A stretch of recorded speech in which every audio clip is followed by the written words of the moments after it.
I was intrigued that my 23andMe genetic profile says that I'm 50.1% English, which means, I guess that's a majority.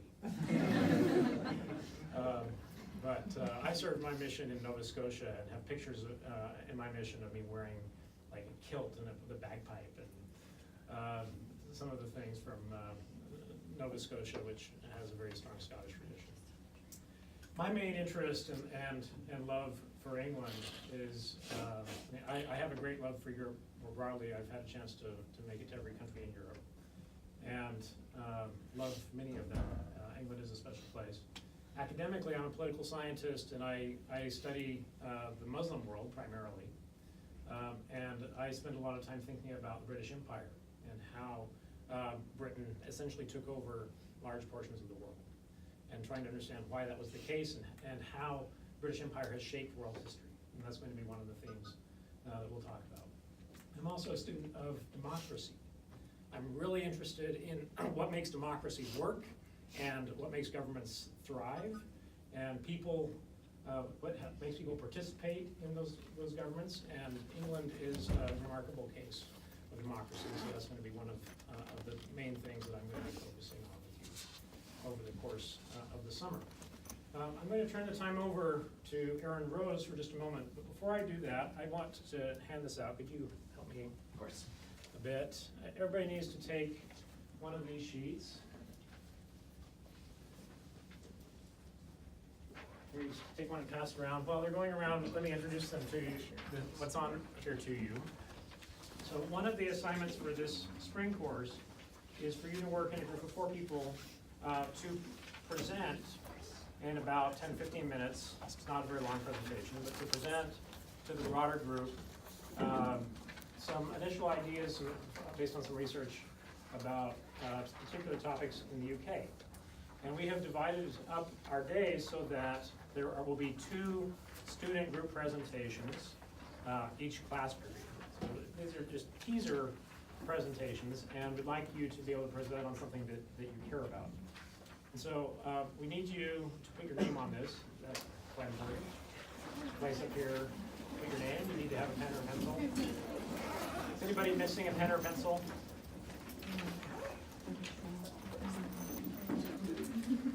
Okay. You'll see that there are dates at the top, and that under each of those dates there are 2 group presentations. And there are just a few sentences describing what that group presentation looks like. Next week we're going to be doing physical and human geography and the class system, titles, honors, and social graces. The following week we'll be doing school system and exams, as well as British versus American English. March 25th, British royalty and dynasties, and highlights of modern British history. April 1st, British nationalisms. That's essentially what it means to be English, Scottish, Welsh, or Irish. And a presentation on British government. And then on April 8th, we will look at LDS church history in the UK and sports, music, and entertainment in the UK. Does everyone have a copy? Anybody missing one? Is there an extra one? I've got one more. Oh. That's great. If you could just, on the left side, rank order your preferences 1 to 5, based on the date that they're available and date that we're going to do them and what you prefer to do, and we'll do our best to actually get you an assignment by the end of the class period.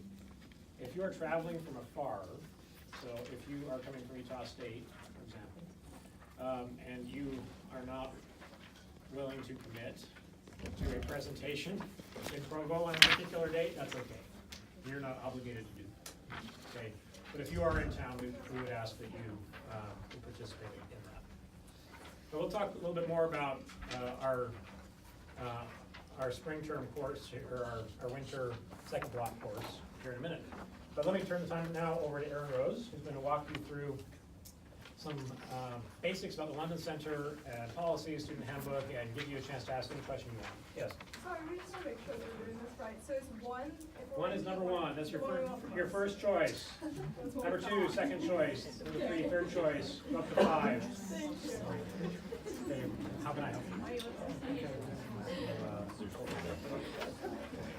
So watching James like watching Okay, and when you're done, if you could just pass it down to whichever end you're closest to, we'll pick them up at the end.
Oh, no way.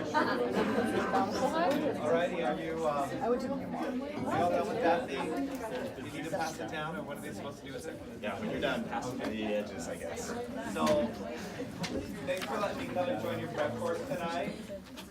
I have worked with the London Center program for about 6 years. I've worked at the Kennedy Center for about 15 years, helping them manage study abroad programs.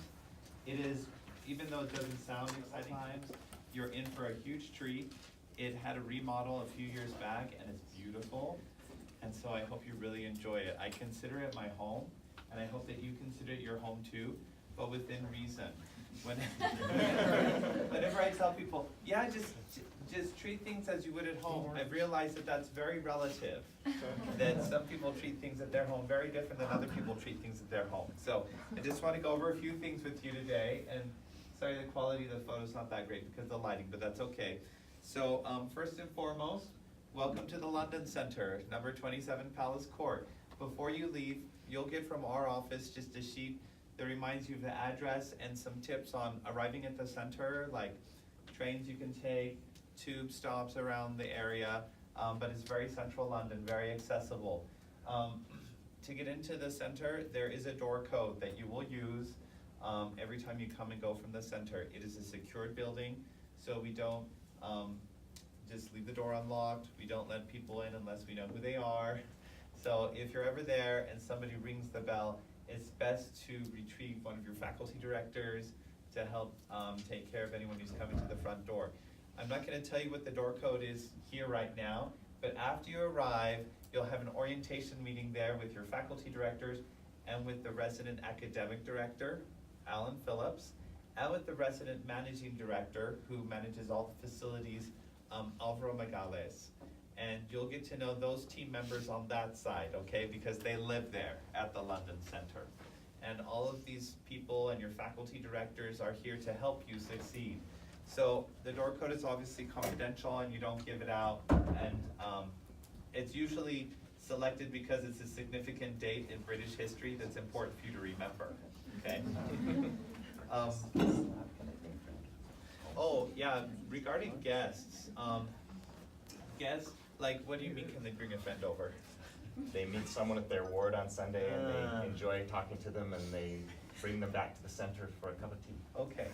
So yes, the public areas, there are public areas in the center, like this is the dining room, there's the servery, there's the main living room, there's a library. Those are considered the public areas of the center, and the public can come in and visit and be in those areas.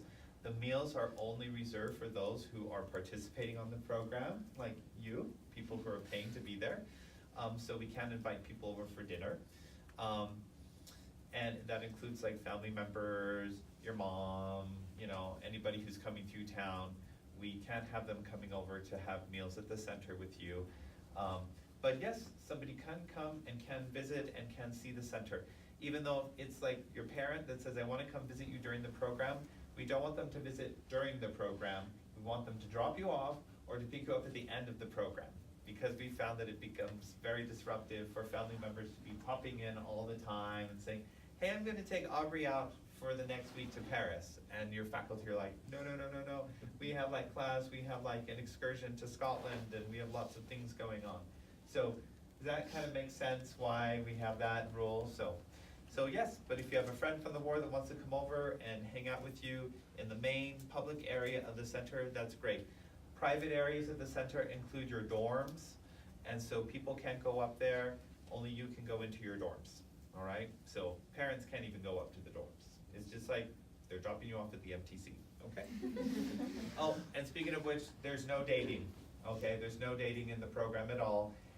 We've seen that you're on study abroad for such a short period of time is a total waste of your time and energy to get dating involved because you don't have time for that. So it becomes too much. Let's say you date someone and then you break up and you're only 10 days into the program. So what do you do with each other for the rest of the program? You know, so, yeah. So, yes, do you have a question about dating or? Well, I was just gonna ask if it's okay if I remain with my wife. Yes. Yes. One of our two couples. There are two married couples. Would you identify yourselves, please? There's two right here. One married, one engaged. And Right here. right here. Engaged, yeah. Great, you guys are great. So the married and to be married couples are actually living off campus at a similar type of a property that's not owned by BYU, but it's very reliable. We've had many BYU people living there, so it's very close. So yes, please date your wife. And please date your husband. Okay. So we've got a big industrial kitchen there. This is the servery. We have the servery, and then we have the formal dining. There's not enough seats in the formal dining for all of you to dine there every night, so we rotate you in and out of the dining. The majority of you will eat in the servery most of the time, and we only allow food in the kitchen, in the servery, and in the dining, okay? We do not allow food up into the dorms because you will get visitors, okay? London is a huge cosmopolitan city. They've had rats for millennia, okay? You don't want them in your room. The way to not get them in your room is to not have food in your room, okay? So just make it so that you don't have rats in your room, please. There's also mice, there's also ants, there's also roaches, there's all kinds of things you can get in your room that you maybe don't have in your rooms here, but you may get there if you take food there, all right? If you want to purchase food and you want to store food, there's a fridge in the servery where you can do that. There's places there. And also in between meals, because breakfast and dinners are included Sunday through Friday, so not on Saturday. And lunches are not included, but there's like peanut butter and Nutella and bread, and you can always have that.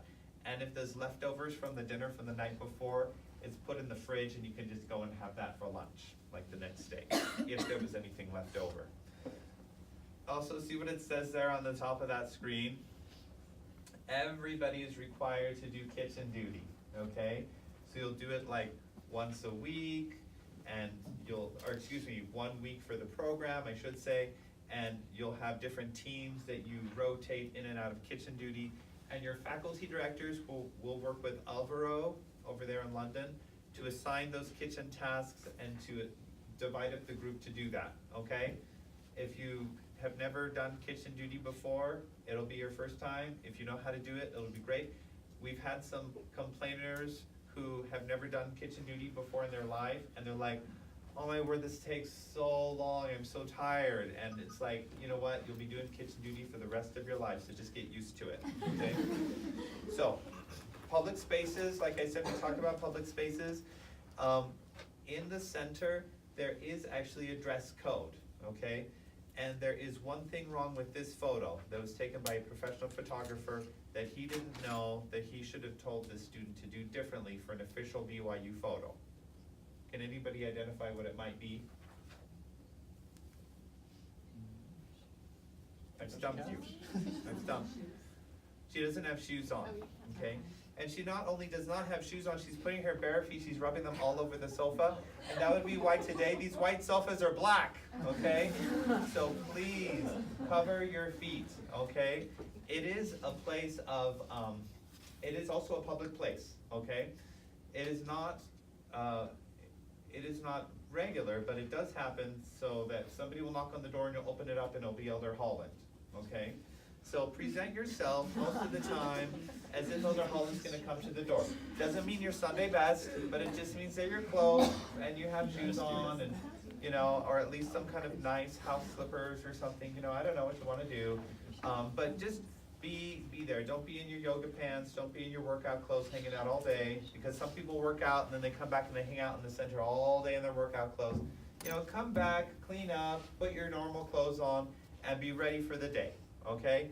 Those are the house rules at the London Center regarding dress and grooming, okay? And the rest of the BYU dress and grooming standards obviously apply too. So, any questions about that? Because sometimes there are questions about that. Okay, if you formulate some questions, let me know during our chat. Do you have any questions about that? It'll be summer, so sometimes it'll be nice and warm, sometimes nice and cool. Yeah. But yeah, everything BYU approved is fine, so. Sound good? Yeah. Alrighty. Okay, dress and grooming, okay. There's a question about working out in the center. The word is no, okay? This will be a nice time of year to go work out in Kensington Gardens and Hyde Park. It's beautiful. There's tons of lawn, public green space, public lawn everywhere. Jogging, running, yoga, whatever you want. Do it over at Hyde Park. Don't do it at the center, okay? We had a group of people that thought it'd be really cool to get up and do Zumba in the mornings in the classroom, which is on the 3rd floor, and like chunks of plaster start falling out, you know. You need to remember this is like an over 200-year-old Victorian townhouse, and it's a little bit delicate, okay? And so please don't cause more chunks of plaster to fall out all over the place. And so no exercising in the center. Sorry about it, I know a lot of people want to do that. Go out and do it in Hyde Park. It's going to be a gorgeous time of year. We talked about visitors, we talked about food. Any questions about those topics? Okay. In the classroom, this isn't a really good picture of the classroom, it's just something lifted off of the website real fast. The classroom, obviously, you will have class there. Sometimes, as long as it's not being used for class, you can get together in groups and watch like films there. There's a big screen and you can just watch films there, stream films or DVDs or whatever you want to do. Sometimes there's a curfew on all study abroad programs. The curfew is 11 o'clock p.m., okay?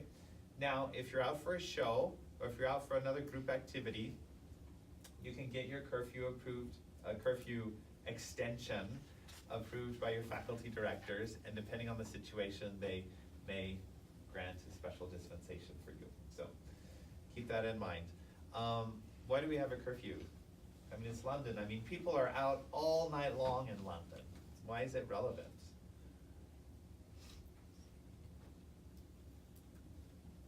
Safety. Thanks. I'm thinking, do all of you think it's not relevant? Have a whole period on it. That's okay. You didn't prep them very well. No, I'm just kidding. So yeah, safety. It's a stupid answer. Everyone's like, it's obvious, you know, safety. Yeah, even right in this neighborhood, we had a female student who was out jogging. It was pretty late, but she's like, I want to go out jogging, and she actually had some guys follow her down a street. And she got out of there and she crossed over the street on the other side and got back to the center. But for her, it was very, very frightening because there was maybe 3 or 4 guys who she noticed they were there, and then she turned the corner and then they were there, and then she went down the next street and then they were there. And she thought, I gotta get out of here, you know? So it helps to provide a safety net, you know? It doesn't guarantee safety, but it helps to provide a safety net. Also, there's another way that we want you to have a safety net, and that is going out into the city in groups of 3, okay? This has been our general rule for study abroad in the London Center for years and years, and it's worked great, okay? So if you wanna go out into the city, or you wanna go further afield from the city, going out in groups of 3, and always consulting with your faculty directors, however they want to organize that. If there's a checkout list by the front door, if there's a WhatsApp, you know, message that is sent, something to, so there's a touch-based place, all right? And then, you have free travel on your program? Do you have free travel week? No. You don't? No Okay, travel. never mind. We've let everyone know Okay. about how we Okay, travel through. I didn't, this is a general Before that. presentation, so The semester-long programs have free travel time. So on a term though, it's too condensed, so you have to travel before, after on your own. Church attendance, so that one on your right, that's actually one of the church buildings in London. It's pretty cool, right? It's not in central London, that's in one of the neighborhoods. And then of course there's the temple. So church attendance, it is expected every Sunday, and it's expected every Sunday because you're actually gonna have something to do. During this prep class, we're gonna distribute, you'll get on email like a Qualtrics survey that'll ask you like, what callings have you had in the past? Do you speak any languages other than English? Do you know how to play the piano? Do you know how to play the organ? Do you like to conduct music? You know, what do you like to do? Do you like kids? Do you hate kids? So that we can hopefully pair you with an assignment in a London ward that you'll get to do the whole time you're there. And for many students, they've seen this as being, for how rich London is in cultural activities and for how rich the UK is in history and literature and everything, many students have said, this has been the pivotal experience for me on London Study Abroad, is attending a ward where there's regular members of the church and having an assignment to do with them at that ward, okay? So when you get that assignment, embrace it, and your wards are sometimes out in the suburbs of London, which are quite different than suburbs here, and sometimes they're in a ward that you will be a minority in, okay? Because some of the wards are immigrant wards, okay? And they will speak Portuguese, they will speak Mandarin, they will be all West African, they will be all Caribbean. So they will be very cool, and they will embrace you if you will embrace them. And my suggestion also, when you go to the wards, obviously the first couple times you go, like, is maybe the 4 or 5 of you in your little BYU group, but after a while you get to meet people and spread out a little bit, you know, get to sit with the Portuguese family that always says hello to you, you know. Go and spread out a little bit in the wards. Don't always stick to yourselves, because they may think, oh, they don't wanna talk to me because they're always together with their BYU people. So don't be afraid to spread out and sit with different people and meet new people in the ward. That'll be a great thing, a great opportunity. So, and then another thing on the temple, there's no formal temple visit included in the program itinerary, but if you have a free day in London that you wanted to go to the temple, they appreciate a call ahead so they know how many people are coming, and please be on your ship-shape, appropriate BYU Sabbath day temple-going clothing, okay? It sounds weird, but every once in a while we'll get a call from a temple worker that's very well-intentioned, and they'll say, your BYU people just came to the temple and they weren't appropriately dressed. Now, I have mixed feelings about that, because I'm excited if anyone goes to the temple, okay? And if any of you were my kid and you went to the temple, I'm like thrilled, okay, that you would take the time to do that. With that said, different people have different ideas about what is expected for temple dress. So just wear the best that you can wear, and try not to be too casual, okay? Live the honor code. Any questions about that? You know what it is, you know what it means. I want you to get the most out of your program, and I don't want any of you to have to come home, okay? I don't see it too often that someone has to come home because of an honor code violation, but I do see it, and it is devastating, because not only does the student miss out, but there is a number of consequences that happen at the university after they come home early from their study abroad program. So just don't mess with it, because it's no fun, okay? It's no fun at all. So that goes for everything that you know about and the things we already talked about. Word of wisdom issues come up every once in a while. Just keep in mind that because you already are aware of your standard that you need to uphold for the word of wisdom, there's no warning. There's just, you go home, okay? Keeping in mind that if you go to tea, you can have herbal tea, but some people don't know exactly what the definitions of different kinds of teas are, and somebody was on like BYU Abroad, like a couple semesters ago, like hashtagging, I'm having this great high tea, hashtag Earl Grey tea, and this and that, and my whatever, and There's actually, when the word of wisdom, like the tea that we shouldn't be drinking is from the tea plant, okay? But usually herbal infusions are okay because it's basically like steeped, like, citrus or mint or herbs. So if you have any question about that, ask your directors. They're very experienced in taking herbal tea, I'm sure. Also, this won't happen in your season as much as it's a temptation for fall or winter semester students. Sometimes they'll go to the markets and they'll be like, oh, really cool, like apple cider, yeah. It's hard cider, okay? Which means you might as well be having a pint of Guinness.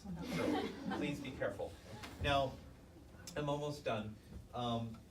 When you arrive in the UK, you're gonna arrive with a special letter that you're gonna get from our office, okay? Please make sure, if there's one thing you make sure you get before you leave from our office, besides your backpack, is the special customs letter that says you are an official student of Brigham Young University, you're authorized to study in the UK, and it has a special letterhead and signature and everything. The reason why is because the UK is very picky about who goes into the UK, just like the US. If you do not have that letter, most likely they'll just wave you through. But if there's any question about who you are or what you're doing there, they may choose to not let you go through, put you in a holding office, and then put you on the next flight back home at your expense. And I don't mean to scare you, but every once in a while that happens with a BYU student or even professor, because the wrong information is given at the border. So when you arrive, you show them your passport, they say, what are you doing here? You say, I'm a student of Brigham Young University at their London Center. Would you like to see my letter? You know, and you show them the letter. And so it's an official document. You need to keep it like with your passport, okay? And then and then if they have any other questions, just answer everything as truthfully as you can, as accurate as you can. When you go through, also have the flight itinerary. I would have a paper itinerary of your return flight back to the US after the program, okay? What they're also suspecting is that sometimes people want to go over there to the UK, say that they're doing study abroad or say that they're doing temporary business, and you actually end up living there illegally. And they're trying to avoid that at all costs. Okay, any questions about that? You'll get that from our office. Oh, that's all? Any questions? Is there anything that I didn't cover? I think we need to give you some time to think of questions, because Aaron really is the guy who knows the answer to these questions. So think a little bit about the kinds of questions you've had about what to pack, what your room is going to be like, what, you know, all those kinds of things. Aaron has good experience. I can talk a little bit about that right now, what you just mentioned. Okay, so your dorms are cramped because, first of all, you're thinking this is London, and so real estate is more expensive, so the rooms are smaller than what you're used to. And the amount of space that you have to hang up your clothes is honestly like this big, you know? And so you'll be able to fit like maybe 4 or 5 outfits there.